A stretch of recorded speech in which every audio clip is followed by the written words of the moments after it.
నమస్తే. నేను మీ రేవంత్ చెలమల. సో, ఒకసారి ఇవాల్టి మార్కెట్ క్లోజింగ్ ఎలా ఉందో చూసి, మనం ఒకసారి మార్కెట్ అప్డేట్ గూడా చూద్దాము. దాంతో పాటుగా రేపు ఆర్‌బీఐ నుంచి అవుట్‌పుట్ గూడా రాబోతోంది. ఇంట్రెస్ట్ రేట్ కట్ జరగబోతుందా లేదా అనేది. సో, దాని యొక్క ప్రభావం ఎలా ఉంటుందో గూడా చూద్దాము. సో, మార్కెట్ అయితే కొంచెం ఒక సీరీస్ ఆఫ్ ఫాల్ అయితే ఎక్స్‌పీరియన్స్ చేస్తుంది. ఒక 25,700 అక్కడి వరకు వెళ్ళి from there again it came back to 24,600 అంటే ఒక 1000 పాయింట్స్ వరకు కూడా నిఫ్టీలో గూడా ఒక సీరీస్ ఆఫ్ ఫాల్ కనపడుతుంది కాబట్టి సో, ఒక్కసారి మనం టెక్నికల్‌గా మనం సపోర్ట్స్‌లో ఉన్నామా లేదా? నెక్స్ట్ మార్కెట్‌లో ఏం జరగబోతుంది? ఎటువంటి న్యూస్ ఫ్లోస్ ఉండే అవకాశాలున్నాయి? వీటి గురించి కూడా ఒకసారి డిస్కస్ చేసే ప్రయత్నం చేద్దాం. దాంతో పాటుగా ఒకసారి వాల్యుయేషన్స్ ఎలా ఉన్నాయి? సో, బేసిక్‌గా మార్కెట్ పెరుగుతుందో, తగ్గుతుందో ఇదంతా తర్వాత విషయం. అసలు వాల్యుయేషన్స్ ఎలా ఉన్నాయి అన్న దాన్ని బట్టి మన మార్కెట్ డైరెక్షన్ ఎటుంటుందో ఒక డెసిషన్ తీసుకోవడానికి ఉంటుంది. సో, ఈరోజు మనకి నిఫ్టీ అయితే హియర్ అండ్ దేర్ 0.3% మనకి నెగెటివ్‌గానే క్లోజ్ అయింది. సో, కాకపోతే అంత కంగారు పడాల్సిన అవసరం అయితే కనిపియట్లేదు. ఎందుకంటే ఇండియా విక్స్ కూడా కూల్ డౌన్ అవుతుంది. సో, డౌన్ సైడ్ రిస్క్ అనేది చాలా లిమిటెడ్‌గా ఉండుండొచ్చు. సో, డౌన్ సైడ్ అనేది పెద్ద ఎత్తున రిస్క్ లేకపోవడం వల్ల మనకి ఇండియా విక్స్ కూడా ఈరోజు 2% వరకు కూడా కూల్ డౌన్ అయింది. ఈరోజు auto, metal here and there ఒక ఆటో తప్పించి మిగతాయన్నీ కూడా here and there neutral to negative అనే చెప్పాలి. ఆఫ్‌కోర్స్ మెటల్ అండ్ కన్జంప్షన్ ఇవన్నీ కూడా కొంచెం ఏదో గ్రీన్‌లో ఉన్నట్టుగా కనిపిస్తున్నాయి ఆన్ క్లోజింగ్ బేసిస్. కానీ ప్రాక్టికల్లీ స్పీకింగ్ అన్నీ కూడా నెగెటివ్‌లో ఉన్నట్టే. ఫార్మాస్యూటికల్, ఎఫ్ఎంసీజీ ఇవన్నీ కూడా కొంచెం వరకు ఎక్కువగానే సెల్ ఆఫ్‌కి అయితే గురయ్యాయి. కాకపోతే టెక్నికల్‌గా మనకేమన్నా సపోర్ట్స్ ఉన్నాయా లేదా ఒకసారి టెక్నికల్‌గా చూద్దాం. దాంతో పాటుగా మనము ఫండమెంటల్‌గా ఏం యాక్టివిటీస్ జరుగుతున్నాయి, ఫెడ్ చైర్ దగ్గర నుంచి ఎటువంటి అప్డేట్స్ రావచ్చు ఇవన్నీ కూడా డిస్కస్ చేద్దాం. సో, ఫస్ట్ ఒకసారి నిఫ్టీకి సంబంధించినటువంటి టెక్నికల్ అనాలిసిస్ చూస్తే ప్రీవియస్‌గా ఏవైతే సపోర్ట్స్ అండ్ రెసిస్టెన్స్‌గా యాక్ట్ చేసి ఒక ప్రైస్ యాక్షన్ ఫార్మేషన్‌లో మనకి ఏవైతే సపోర్ట్స్ కనపడుతున్నాయో, సో, బేసిక్ ఈ సపోర్ట్స్ గతంలో కూడా చూపించాము. సో, బేసిక్ ఈ సపోర్ట్ దగ్గర మార్కెట్ కొద్దిగా వరకు హోల్డ్ అయ్యే ప్రయత్నం చేస్తుంది. దట్ డజంట్ మీన్ ఇప్పుడు ఆ సపోర్ట్‌ని బ్రేక్ చేయదు అనేది ఏం లేదు. సపోర్ట్ అనేది ఎప్పుడైనా బ్రేక్ అవ్వచ్చు. బట్ ఇప్పటికైతే మాత్రం అది సపోర్ట్ అనేది కొద్దిగా రెస్పెక్ట్ అయితే చేస్తుంది నిఫ్టీ అయితే. So, if by any chance 24,600 గనక బ్రేక్ డౌన్ అయినట్లయితే మాత్రం మార్కెట్‌లో కొద్దిగా సెల్ ఆఫ్ వచ్చే అవకాశాలు ఉంటాయి. అప్పటి వరకు కూడా మనం పెద్ద ఎత్తున డౌన్ సైడ్ మూవ్ ఉండకపోవచ్చనే అనుకుంటున్నాము. సో, 24,000 మేబీ 600 ఒక సపోర్ట్ ఏరియా కింద యాక్ట్ చేస్తూ మేబీ మార్కెట్ అక్కడ కన్సాలిడేట్ అయ్యే ప్రయత్నం చేస్తూ ఉంటుంది. అండ్ దాంతో పాటుగా సరే ఓకే, నిఫ్టీ మనం బ్రాడర్ పిక్చర్‌లో చూస్తున్నాము. సో, దాన్ని ఒకసారి మనం వీక్లీ టైమ్ ఫ్రేమ్‌లో కూడా ఒకసారి నిఫ్టీని గమనించినట్లయితే ఏదైతే ఒక లాంగ్ టర్మ్ ఛానల్ ఉందో హియర్ అండ్ దేర్ ఆ ఛానల్ కూడా అప్రోచ్ అవుతుంది కాబట్టి 24,300 దగ్గర కూడా ఒక సపోర్ట్ అయితే కనపడుతుంది. సో, హియర్ అండ్ దేర్ ఇప్పుడు ఉన్నదంతా కూడా ఒక సపోర్ట్ ఏరియానే.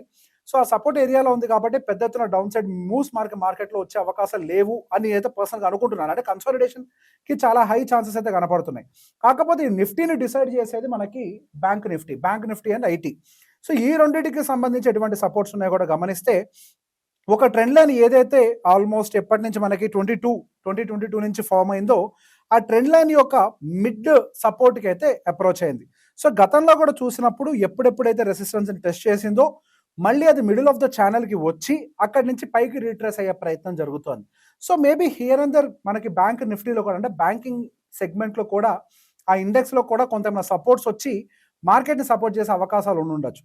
అదేవిధంగా ఐటీని చూస్తే ఐటీ మాత్రం కొద్దిగా సాలిడ్ సెల్ ఆఫ్ అయితే గమనించాము. బట్ ఇక్కడ ఛానల్ బ్రేక్ అయితే జరిగింది. కానీ అక్కడ సస్టైన్ అవుతుందా అని అంటే డౌన్ సైడ్ సస్టైన్ అవ్వకపోవచ్చు. మేబీ ఒక కొత్త ఛానల్ ఫార్మేషన్ తోటి స్లోగా పైకి వెళ్ళే అవకాశాలు కూడా ఉండొచ్చు ఐటీలో. కాకపోతే ఇప్పుడు ఐటీకి ఉన్నటువంటి మేజర్ సమస్యలంతా కూడా యూఎస్‌కి సంబంధించినటువంటి ఇంట్రెస్ట్ రేట్ కట్స్ అవ్వచ్చు, లేకపోతే టారిఫ్ రిలేటెడ్ టెన్షన్స్ అవ్వచ్చు. ఇవన్నీ కూడా కొద్దిగా ఎక్కువగా ఇంపాక్ట్ చేస్తున్నాయి కాబట్టి మన ఐటీని స్ట్రాంగ్‌గా తీసుకోలేము గానీ, బట్ ఫాల్ అయితే ఇక్కడ నుంచి పెద్ద ఎత్తున ఉండకపోవచ్చు అనేది నేను అనుకుంటున్నాను. సో, దానికి గల కారణాలేంటో కూడా మనం ఫండమెంటల్‌గా కూడా మాట్లాడుకుందాం. తర్వాత వాల్యుయేషన్ జోలికెళ్దాం. సో, ఫండమెంటల్‌గా మనకి ఇక్కడి నుంచి మార్కెట్ పడకపోవచ్చు అనడానికి గల రీజన్ మనకి టారిఫ్ రిలేటెడ్ అన్సర్టనిటీ ఉంది. 25% టారిఫ్ అనేది ఇండియా మీద విధించారు. సో, మనం గతంలో కూడా మాట్లాడుకున్నట్టు టారిఫ్ అనేది మార్కెట్‌ని పెద్ద ఎత్తున ఇబ్బంది పెట్టే అవకాశాలు ఉండవు. టారిఫ్ అనేది ఒక టెంపరరీ పెయిన్ మాత్రమే. ఒకవేళ యూఎస్‌తో గనక మనకి ఏదైనా ట్రేడ్ ఇష్యూస్ ఉంటే, ఏదైతే టారిఫ్ వల్ల పెరిగి మనకి ఏవైతే మన ఎక్స్‌పోర్ట్స్ తగ్గుతాయో, ఆ మంతా మనం డైవర్సిఫై అదర్ కంట్రీస్‌తో చేయగలుగుతాము. ఆల్రెడీ మనకి యూకే తోటి ఫ్రీ ట్రేడ్ అగ్రీమెంట్ కూడా జరిగింది. అలానే అదర్ కంట్రీస్‌తో కూడా జరుగుతుంది కాబట్టి మేబీ ఒక షార్ట్ టర్మ్ పెయిన్ ఉండొచ్చేమో గానీ, లాంగ్ టర్మ్‌లో అయితే ఇండియాకి కొత్త గేట్స్ ఓపెన్ అయ్యే అవకాశాలే ఎక్కువగా ఉన్నాయి. ఇది ఫస్ట్ పాయింట్. తర్వాత వాళ్ళు టారిఫ్ పెంచింది కేవలం ఇండియాకి మాత్రమే కాదు. చైనాకి మనకంటే ఎక్కువగానే ఉంది.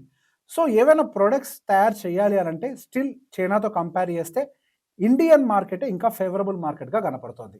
సో, ఒక టెంపరరీ పెయిన్‌గా మాత్రమే కానీ నెక్స్ట్ గోయింగ్ ఫర్దర్ ఇది కూడా ఒక లాంగ్ టర్మ్ గెయిన్‌గా మారే అవకాశాలు ఇందులో కూడా కనపడుతున్నాయి. అండ్ మూడో పాయింట్ ఈ టారిఫ్ వల్ల యూఎస్ మార్కెట్ ఎక్కువగా సఫర్ అవుతుంది గానీ, ఇండియన్ మార్కెట్‌లో ఎక్కువగా సఫరింగ్ ఉండే అవకాశాలు లేవు. మన కంట్రీ నెట్ ఎక్స్పోర్టర్ కాదు, మన country self consumption country. So బేసిక్గా ఏదైతే మనం వాళ్ళకి ఎక్స్పోర్ట్ చేస్తున్నామో అది కేవలం మన జీడిపిలో 0.2గా మాత్రమే ఉంటుంది కాబట్టి అది పెద్ద ఎత్తున ఇంపాక్ట్ అవ్వకపోవచ్చు. అది ఏదైతే ఎఫెక్ట్ కాబోతుందో ఆ మందం మనకి ఇండియన్ కన్జంప్షన్లో ఒక రికవరీ తీసుకొచ్చే అవకాశాలు ఉంటాయి. సో ఇండియన్ కన్జంప్షన్ ఆ జీడిపి ఏదైతే ఎక్స్పోర్ట్స్ వల్ల ఇంపాక్ట్ అవుతుందో అది కవర్ చేసే ప్రయత్నం అయితే డెఫినెట్గా జరుగుతుంది. సో ఎటు చూసినా కానీ యూఎస్ టారిఫ్ వల్ల ఇండియాకి పెద్ద ఎత్తున సమస్యలు ఉండే అవకాశాలు అయితే లేవు. అండ్ నెక్స్ట్ వచ్చేసరికి ఇంకొన్ని ఫండమెంటల్స్ ఏంటి, ఆర్బీఐ రిలేటెడ్ రేపే మనకి RBI related interest rate cut జరగబోతుంది. అసలు ఇంట్రెస్ట్ రేట్ కట్ జరుగుతుందా జరగదా? సో బేసిక్గా ఇప్పుడు 50% సైడ్ మార్కెట్ ఉంది, కొంత కన్ఫ్యూజన్లోనే ఉంది. There could be either side a big move. So 25% 25 basis points cut ఉండొచ్చు అనుకుంటున్నారు. ఒక 50% పీపుల్, ఒక 50% పీపుల్ కట్ ఉండకపోవచ్చు అనుకుంటున్నారు. ఇక్కడ కట్టు ఉండటం ఉండకపోవడంతో ఎటువంటి సమస్య లేదు. కట్టు ఉన్న మార్కెట్ పట్టించుకోదు, కట్టు లేకపోయినా మార్కెట్ పట్టించుకోదు. ఇప్పుడు వాళ్ళు ఎటువంటి స్టాండ్స్ తీసుకుంటారు, అకామిడేటివ్గా వస్తారా, లేకపోతే ఎటువంటి స్టాండ్స్ అంటే మార్కెట్లో బులిష్నెస్ తోటి మాట్లాడతారా, లేకపోతే ఒక డోవిష్ టోన్ తోటి మాట్లాడతారా, ఇది ఇక్కడ ఎక్కువగా మ్యాటర్ అయ్యే అవకాశాలు ఉన్నాయి. ఇండియన్ ఎకానమీ వైపుగా ఎటువంటి కామెంటరీ చేసే అవకాశాలు ఉన్నాయి, ఇండియన్ జీడిపిని కానీ ఇన్ఫ్లేషన్ని కానీ ఏమైనా రివిజన్ చేస్తారా. సో ఈ వీటి మీద ఎక్కువగా ఫోకస్ పెట్టే అవకాశాలు ఉన్నాయి. Rather than interest rate cuts వాళ్ళు ఎక్కువగా ఫోకస్ పెట్టేది, అంటే మార్కెట్ అంతా కూడా ఎక్కువగా ఫోకస్ పెట్టేది ఆర్బీఐ గవర్నర్ గారికి సంబంధించినటువంటి కామెంటరీ మీద. సో రేపు ఎక్కువగా మనం అబ్జర్వ్ చేయాల్సింది ఎటువంటి కామెంటరీ ఆయన మార్కెట్లో చేయబోతున్నారు. సో ఇది ఒక డైరెక్షన్ తీసుకుంటుంది. అండ్ నెక్స్ట్ మనకి ఇంకొన్ని ఆస్పెక్ట్స్ మనం చూడాల్సింది ఏంటంటే మార్కెట్ యొక్క వాల్యుయేషన్ ఏ విధంగా ఉంది. సో మార్కెట్ ఇంతకుముందు మనం చెప్పినప్పుడు 25,800 అక్కడ 700 దాకా వెళ్ళినప్పుడు ఎటువంటి రిజల్ట్స్ పాజిటివ్గా రాకుండా మార్కెట్ అక్కడ దాకా వెళ్ళి సస్టైన్ అవడం కష్టం అని అనుకున్నాం. యాజ్ ఎక్స్పెక్టెడ్ అక్కడ దాకా వెళ్ళి మార్కెట్ ఎక్కువగా సస్టైన్ కాకపోయింది. ఆ టైంకి మన పిఈ దాదాపుగా 23 దాకా వెళ్ళింది. 23 దాకా వెళ్ళి మార్కెట్ కరెక్షన్ స్లోగా ట్రిగ్గర్ అవుతూ 21.7 వరకు వచ్చింది. So here and it is a comfort zone for Nifty, అదేమి పెద్ద ఎత్తున వాల్యుయేషన్ ఏం కాదు. సో ఇది కూడా మనం గమనించుకొని మార్కెట్లో ఫాల్ అనేది పెద్ద ఎత్తున ఇంకా ఎక్స్టెండ్ అయ్యే అవకాశాలు లేవేమో అని ఒక ఒపీనియన్ మీకు షేర్ చేశాను. సో వాల్యుయేషన్ పాయింట్ ఆఫ్ వ్యూలో కూడా మార్కెట్లో ఒక స్టెబిలిటీ వచ్చే అవకాశాలు అయితే కనపడుతున్నాయి. అండ్ ఎస్ కార్పొరేట్ నెంబర్స్ అయితే పెద్ద ఎత్తున ఏమి మార్కెట్ని ఇది చేయలేదు, అంటే మంచి ఒక పాజిటివ్ వైబ్ ఇస్తుంది అనుకున్నాం కానీ ఈ పాజిటివ్ వైబ్ ఇప్పుడు కూడా రాలేదు. ఇంకా మార్కెట్లో కంపెనీలు అయితే వాటి యొక్క నెంబర్స్ తోటి అయితే సఫర్ అవుతూనే ఉన్నాయి. సో మనం ఇంకొంచెం టైం ఇవ్వాల్సిన అవసరం అయితే ఉంది. మార్కెట్ యొక్క నెంబర్స్ స్టేబుల్ అయితే ఆటోమేటిక్గా వాల్యుయేషన్ ఫేర్గా వచ్చి మనకి పైకి వెళ్ళటానికి, మార్కెట్ పైకి వెళ్ళటానికి ఒక స్కోప్ దొరుకుతుంది. సో ఒకసారి ఓఐ డేటా కూడా ఎలా ఉంది అన్నది మనం చెక్ చేస్తే నెక్స్ట్ మార్కెట్ యొక్క రెసిస్టెన్స్ అండ్ సపోర్ట్స్ కూడా క్లియర్గా అర్థమవుతాయి. 25,000 దగ్గర కొద్దిగా స్ట్రాంగ్గా రెసిస్టెన్స్ అయితే కనపడుతుంది.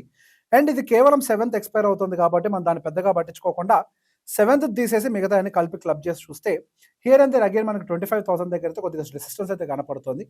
సో అప్ సైడ్ రెసిస్టెన్స్ని తీసుకుంటూ డౌన్ సైడ్ కన్సాలిడేషన్ జరగడానికి మార్కెట్లో ఎక్కువ అవకాశాలు కనపడుతున్నాయి. So upside resistance with downside consolidation 24,600 అన్నది ఒక సపోర్ట్గా తీసుకుంటూ next level of support 24,200 or 100 దగ్గర ఒక సపోర్ట్ తీసుకుంటూ మార్కెట్ అనేది ఆ రేంజ్లోనే కన్సాలిడేట్ అవ్వచ్చు. సో ఈ మళ్ళీ ఇష్యూస్ వచ్చాయి కాబట్టి మార్కెట్ బాగా కింద పడుతుందని ఒక భయం కూడా చాలా మందికి ఉంది. కానీ గతంలో 22,000 దాకా ఎక్కడికైతే వెళ్ళిందో మళ్ళీ అక్కడికి వెళ్ళే అవకాశాలు అయితే ఎక్కువగా కనిపించట్లేదు. Market might survive above 24,000 only, may not cross 25,000 for the time being. But going further ఏమన్నా పాజిటివ్ న్యూస్లు కనుక ట్రిగర్ అయినట్లయితే ఫెడ్ ఇంట్రెస్ట్ రేట్ కట్ ఇవ్వటము, ఆర్బీఐ మళ్ళీ ఇంట్రెస్ట్ రేట్ని కట్ పెంచడము, ఇటువంటి యాక్టివిటీస్ ఏమైనా జరిగినట్లయితే ఫండమెంటల్ యాక్టివిటీ చేంజెస్ వల్ల పైకి వెళ్తుంది. కానీ technically or valuation point of వ్యూలో or open interest data point of వ్యూలో మాత్రం మార్కెట్ పైకి వెళ్ళడానికి తక్కువ పొటెన్షియల్గా అయితే కనపడుతుంది. ఈ వీడియో మీకు నచ్చినట్లయితే లైక్ చేయండి, షేర్ చేయండి. Thank you very much.